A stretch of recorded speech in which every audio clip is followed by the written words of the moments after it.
আমার ছেলে তো বাবা বাড়িতে নাই, কেরে কি সমস্যা? আপনার ছেলে যে মাদক ব্যবসা করে সেটা কি আপনি জানেন? না তো বাবা, আমি তো জানি আমার ছেলে কয়েকজন বন্ধু একসাথে মিল্লা পার্টনারে ওষুধের ব্যবসা করে এবং প্রতি মাসে 50,000 টাকা ইনকাম করে। প্রতি মাসে 50,000 টাকা ইনকাম করে আপনার ছেলে কোন ওষুধের ব্যবসা করে এটা কি আপনি জানেন? আপনি না তো একদিন বাবা। খবর নিছেন? না তো বাবা, আমি তো খবর নেই না। আপনারে 50,000 টাকা করে দিতেছে প্রতি মাসে, আর আপনি হইলে গিয়ে ব্যাংকে ঢুকাইতেছেন আর জমি কিনতেছেন। আপনার ছেলে মাদকের ব্যবসা করে, মাদকের। শুধু ব্যবসা করে না, সে মাদক সেবনও করে।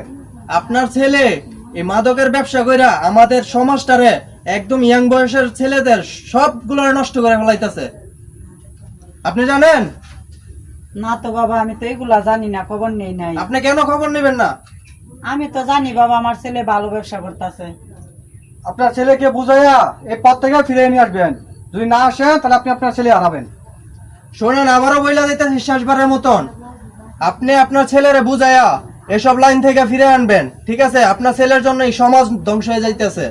আর আরেকটা বিষয় হইলো, যদি আপনি এই ছেলেরে না আনতে পারেন তাহলে কিন্তু আপনি ছেলে হারাইবেন। কারণ সরকারের ঘোষণা দিছে যারা মাদক ব্যবসা করে তাদেরকে ক্রস ফায়ার করে মারা হবে। বইলা গেলাম, কথাটা মনে রাখেন। সর্বনাশ, আমার ছেলে এগুলা কি করতেছে? না, আমার ছেলের দুই রাস্তাতে ফিরে আনতে হইব, না হইলে তো আমি ছেলের বুক সারা করতে হইব।